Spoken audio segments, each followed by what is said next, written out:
Investment के नाम पर ठगी करने वाले गिरफ्तार। आपको बता दें, भोपाल की साइबर क्राइम टीम ने कोइंसाला कंपनी के आईपीओ में इन्वेस्टमेंट फ्रॉड करने वाले 3 अंतर्राज्यीय आरोपियों नरेंद्र, निम्बाराम और चंदन मांझी को जोधपुर, राजस्थान से गिरफ्तार किया है। पुलिस ने बताया कि आरोपी कॉलेज स्टूडेंट्स को रुपए की जरूरत को समझकर उनके कागजात का इस्तेमाल कर बैंक खाता खुलवाते थे और बैंक खाता खुलवाने के बाद फ्रॉड के रुपए डलवाने के लिए आगे अन्य लोगों को दे देते थे। ठगों द्वारा खाता धारक से बैंक खाता जानकारी प्राप्त करने के बाद वाईफाई डोंगल से एक्टिवेट करते थे। आरोपी पुलिस से बचने के लिए इंटरनेट का उपयोग सिम कार्ड से न करते हुए वाईफाई डोंगल से करते थे। ठगों के कब्जे से साइबर क्राइम की टीम ने बड़ी मात्रा में SIM card, ATM card, mobile phone और बैंक चेकबुक जब्त की है। वहीं क्राइम ब्रांच गिरफ्तार आरोपियों के अन्य साथियों की तलाश कर रही है। Additional DCP crime Shailendra Singh Chauhan ने बताया कि टेलीग्राम के माध्यम से Coinsala media India private limited से जुड़ा ये कंपनी क्रिप्टो का लेन देन करती है, जिसमें शुरुआत में फरियादी द्वारा 2, 5 और 8 हजार रूपए इन्वेस्ट किए, जिसके बदले में उसे कुछ ही दिन में 20,000 रूपए का रिटर्न प्राप्त हुआ। इसके बाद फरियादी को एक टेलीग्राम पर एक अलग ग्रुप तैयार कर उसमें इन्वेस्टमेंट संबंधी एक्टिविटीज करवाई जाती है। क्राइम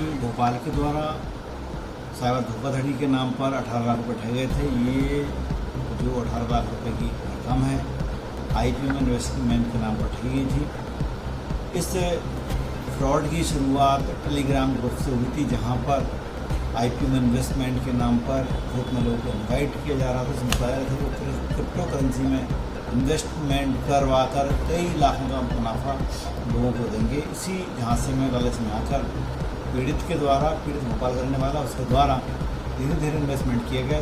शुरुआत में तो छोटे तौर पर इसमें प्रॉफिट दिखाए गए, प्रॉफिट के सर्टिफिकेट्स भी दिए गए, परंतु जब बड़े प्रॉफिट वापस करने की, विड्रॉ करने की बात आई, तब उन्होंने कुछ इनको एक तरह से पार्टिसिपेशन रखा, कुछ नई कुछ सॉल्व करने का, उसमें पैसे लगवाए गए और उनमें लाभ फर्जी तरीके से दिखाया गया इनको, ताकि झांसे में आ जाए। और लगभग 18.5 लाख से अधिक की रकम पीड़ित के द्वारा ठगी गई है, पीड़ित से ठगी गई है। और फिर इस रिपोर्ट पर साइबर क्राइम के द्वारा इन्वेस्टिगेशन किया गया। ये पूरा राजस्थान बेस्ड रैकेट है, जहाँ पर कुछ लोग खाते खरीदते हैं, इसमें एक परिवार के ही लोग शामिल हैं। खाते खरीदकर आगे अन्य जो आरोपी हैं हम रैकेट को सरगना को देते हैं, वहाँ से पैसे में विड्रॉवल होकर कैश अमाउंट उन लोगों के पास पहुँचता है। फिलहाल 3 लोगों की गिरफ्तारी इसमें राजस्थान से की गई है और लोगों का भी इसमें जानकारी मिली है, परंतु 3 लोगों को पकड़ने के बाद और इनके पकड़ने की जानकारी अन्य जो इनके ग्रुप के मेंबर्स को लगने के बाद वो फरार हो गए थे। अन्यथा और काफ़ी लोगों को पकड़ा जाता, क्योंकि आरोपी पकड़ने में ही एक पुलिस की लिमिट रहती है। अगर स्टेट में एक गाड़ी में कितने आरोपी लाए जा सकते हैं तो वो लिमिट रहती है। तो 3 आरोपी बार पकड़ के लाए गए हैं।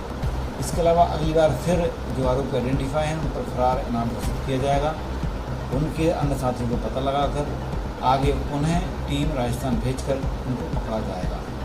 तो इसमें कितने टेलीग्राम अकाउंट सामने आए हैं और कितने बैंक अकाउंट सामने आए हैं जिनमें? देखिए, टेलीग्राम अकाउंट का जहाँ तक सवाल है, ये लोग हर केस में कुछ ठगने के बाद अपना अकाउंट नंबर चेंज कर देते हैं। टेलीग्राम अकाउंट सबसे बड़ा फ्रॉड का माध्यम बन रहा है।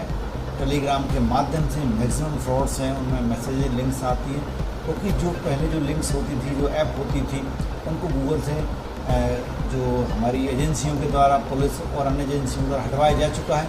इसलिए जो टेलीग्राम ग्रुप है उसमें लिंक्स भेजते हैं, उसमें लोगों को ठगते हैं और बाकी जो ग्रुप्स में शामिल लोग होते हैं उसी रैकेट्स के मेंबर होते हैं। या तो वो लालच में जुड़े रहते हैं या झांसा देने के लिए, पीड़ितों को बताने के लिए हमको बेनिफिट हो रहा है। कुछ लोगों से ग्रुप में बात करते हैं तो वो झूठा इसमें लालच का आश्वासन देते हैं और ये बताते हैं कि उनको फ़ायदा हो रहा है, परंतु उस गैंग के मेंबर्स ही लगभग वो लोग होते हैं या फिर जो ठगे गए होते हैं बाकी लोगों को ठगी राशि वापस कराने के लालच उनको शामिल कराए रहते हैं। इससे इस टेलीग्राम ग्रुप में मदद मिलती है और बाद में इस ग्रुप से वो लोग एग्जिट हो जाते हैं, नया ग्रुप बना लेते हैं। इस तरह कई तरह के ग्रुप हैं जो टेलीग्राम पे बने हुए हैं। सर, इन पर पहले भी ठगी के मामले दर्ज है? बिल्कुल, चूँकि इसकी आरोपियों की ठगी का मालूम मोबाइल नंबर से और खातों से पता चलता है। एक बार ठगी करने के बाद उस मामले के खाते बंद कर देते हैं, नंबर बंद कर देते हैं, या पुलिस के द्वारा वो नंबर और खाते ब्लॉक करवा दिए जाते हैं। इसके बाद नए खाते नए नंबर के जरिए करते हैं, जिससे इनकी ट्रेल ख़त्म हो जाती है। और बाकी केसेज में इनके खिलाफ अगर कोई शिकायत है अपराध तो NCRP DMS पोर्टल पर मालूम पड़ जाता है। अभी फ़िलहाल इनकी दूसरी चीज़ें नहीं मालूम पड़ी हैं और इसी ट्रेल को ख़त्म करने के लिए हर बार नए अकाउंट्स और नए मोबाइल नंबर का इस्तेमाल करते हैं।